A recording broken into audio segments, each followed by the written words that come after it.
Alright guys, welcome back to the channel. We're gonna go ahead and knock out the motor mounts finally for this FR EK today. But before we get started, I wanted to remind you guys that the 31st of December is gonna be the last day to save heaps of money off of merchandise and car parts on our site. Just use the promo code down below, type that in when you're checking out of our site, and you're gonna save a heap of money. Don't miss out guys, time's almost up. With that said, now let's knock out these engine mounts.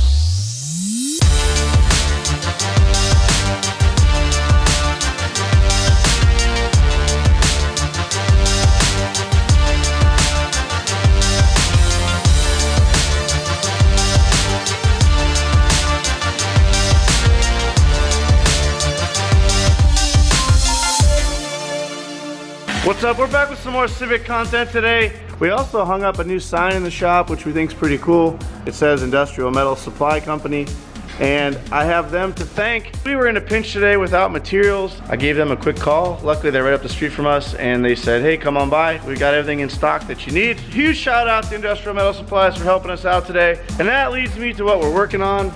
Rickie, what are you doing here, brother? Besides wearing Evans's helmet. Well, I don't have my name on it, so I'm stealing yours or his. So what do we got here? What is this? So right now, Mickey designed a plate that is gonna mount the first half of the motor mount right here, which you guys, I did a video on how I did this. So I'm sure you guys know what I'm talking about. We're gonna be using AE86 Corolla mounts because we know these well, and we know they're great, and they locate themselves just like that on what we're building. You keep this attached to the motor mount side, this will stay on the chassis side, and anytime you lower the engine in or out, it's self-locating because of the way we've got this, I think they call that a fish mouth or something like that. But we're gonna go ahead, Rickie's got it sort of tacked in place for now. The motor is gonna mount on this plate that's gonna weld to our K-member right here. This plate is 3/16 inch steel. It'll get welded on, and then we'll also gusset this so it's nice and strong. But the 3/16 inch steel is way overkill. We already tried to bend it ourselves. We couldn't even bend this metal because we want to put a little kink on it. So we're gonna actually weld it on first, and then we'll go ahead and give it the bend we need to kick. We want to kick it back towards the motor. And we're gonna keep plugging along. So we'll put you guys on a time lapse here, and you can kind of watch us as we progress.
All right, Rickie's burning one last tack onto our passenger side motor mount, and it's looking pretty good. Pretty happy with the way everything came together. The next day. I left last night and decided I didn't like what we did. So basically 4 hours into building the passenger side motor mount, and I think we're gonna tear it out and start over today. So, as I showed you guys previously, I don't think there's enough angle here. After discussing this with my buddy John, who helped us with the steering situation, and a couple other people that are in the know, we've all come to the conclusion that we should have raked this more. And we're gonna angle it more towards a 30 to 45 degree angle. That way there's not so much load put on this thing sideways. It's more resting on it instead of trying to rip it off. One eternity later. We got the passenger side motor mount done as far as tacked into place. The weight is nice and evenly distributed over the mount, and we will be gusseting this, so don't trip. There will be some triangulation going on in this back area here. But the nice thing is we've got a nice modular mount that slides in and out.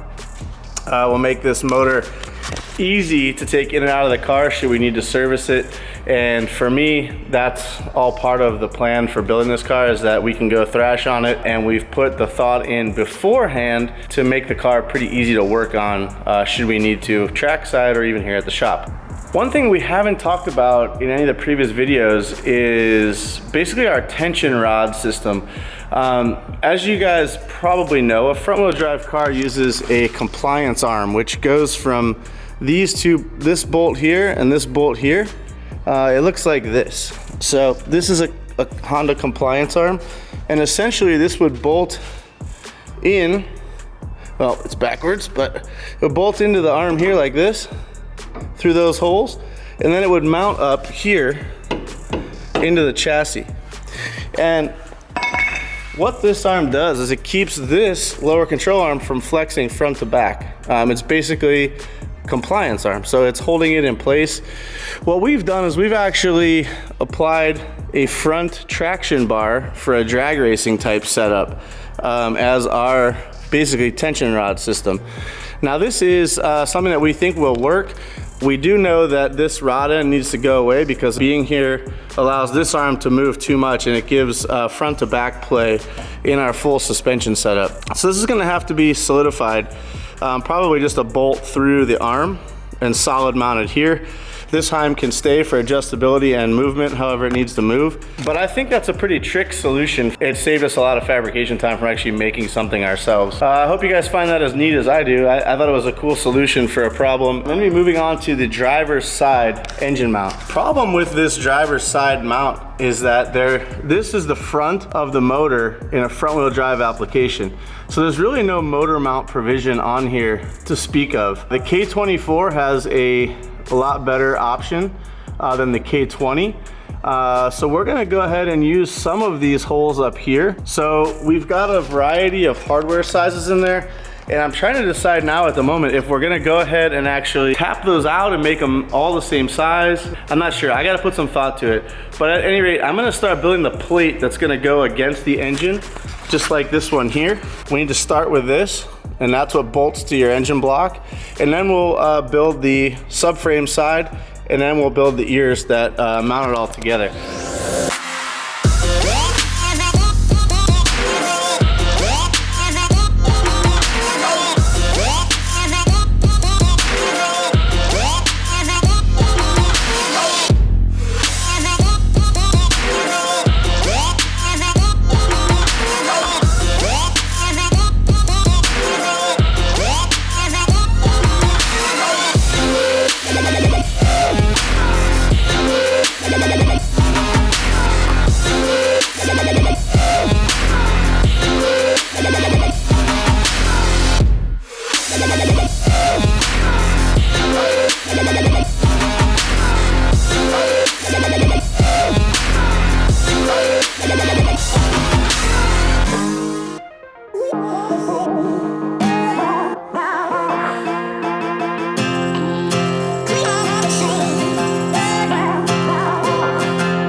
All right, so we got our base plate and our slide-in motor mount provision ready to go. Now I just need to tack it all together. This guy slides in here like upside down, like that. It has a nice footrest on there. Now we're off to tack together, and then we'll start working on the motor side. All right, so I got my motor mount tacked together. I'm gonna go ahead and tack it onto our K-member, and then, then we can start building our motor mount off of the motor.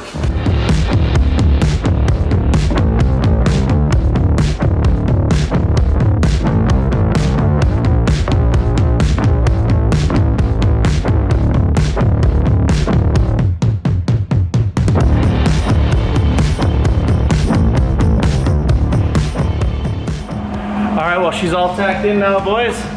Time to get to work on the fun stuff. Oh, I should say, we're just tacking this stuff together, guys. This is all gonna get TIG welded once it's all in place and built. So don't worry, the fancy welding's coming.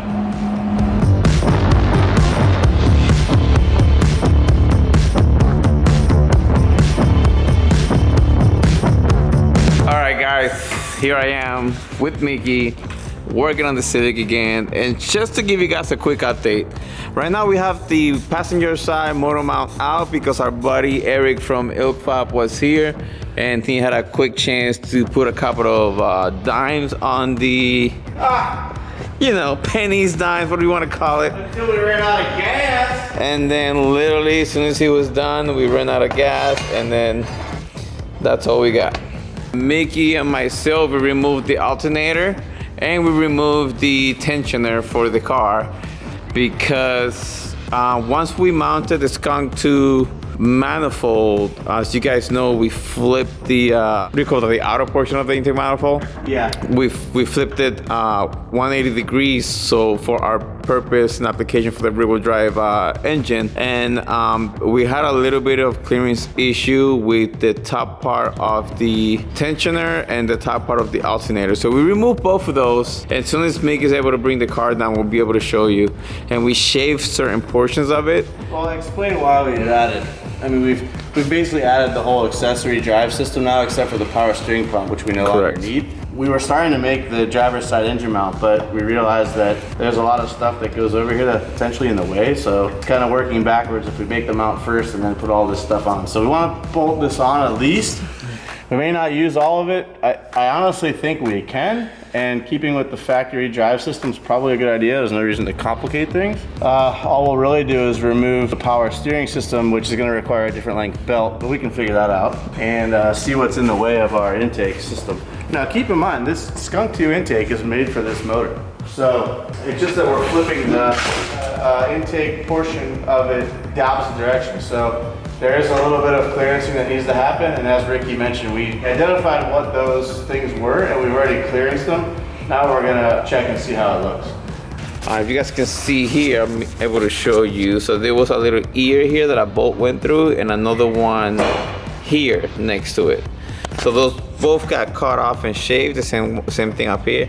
And right here on the alternator, there was a long bolt that went from here all the way in. So we ended up cutting this off, shaving it, and putting a bolt here, a way shorter bolt here. So when the throttle body comes out, it's going to be right here, and there's going to be plenty of space for us to put the aftermarket, the Skunk 2 throttle body in front of the flange and go from there.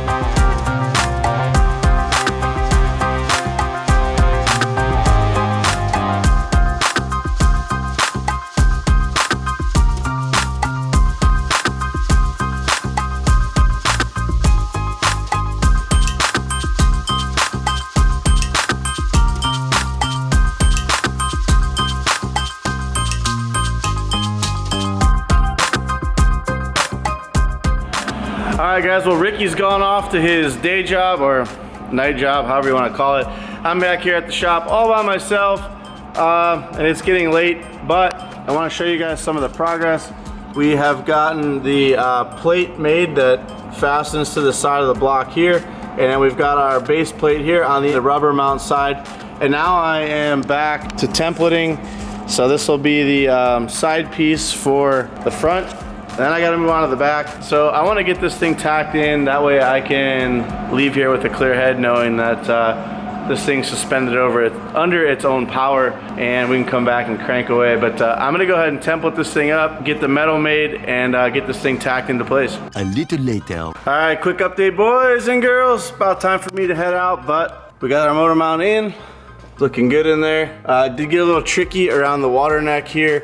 We had to change the shape and design just a little bit to squeeze around the water neck and allow for serviceability of that thermostat if we should have to change the thermostat, that we don't have to take the motor mount off to do it. Again, just one of those things that you don't realize until you get in there and start building it, that, oh man, it'd be better to trim this out so that if we pull these bolts out, we can take the thermostat out or whatever it is. It looks like it's gonna be a quick 30-minute, 1-hour job, but then you get in there and it's like, oh, I gotta go back and change this, that, other thing. So we've got that done now. The motor, I can say, is successfully sitting here on its own weight.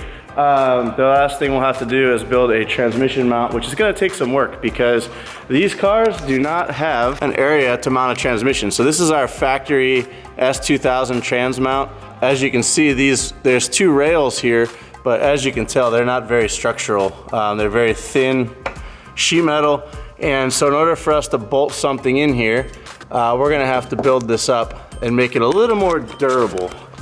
I did go ahead and order up some new S2000 transmission mounts. These will be the same durometer as the engine mounts, and that will help keep some of the vibration out of the chassis. But yeah, so I'm gonna be thinking about how I'm gonna do this transmission mount, and probably lose sleep over it, but that's next, and I can't wait to tackle it. All right, well, that's a wrap on today's video, guys. I hope you enjoyed the progress on the motor mounts. I'm super excited that they're actually done. Now all we have to do is go back and TIG weld them and make them look fancy. So when Eric comes in or Evan gets back, we'll knock that out. And next we're gonna move on to the transmission mount. So that will be in the next video. So I hope you guys tune in. But in the meantime, don't forget to head on over to throtl.com, punch in the code down below, save yourself some money off merchandise or car parts. Don't miss out, guys. We'll see you in the next one.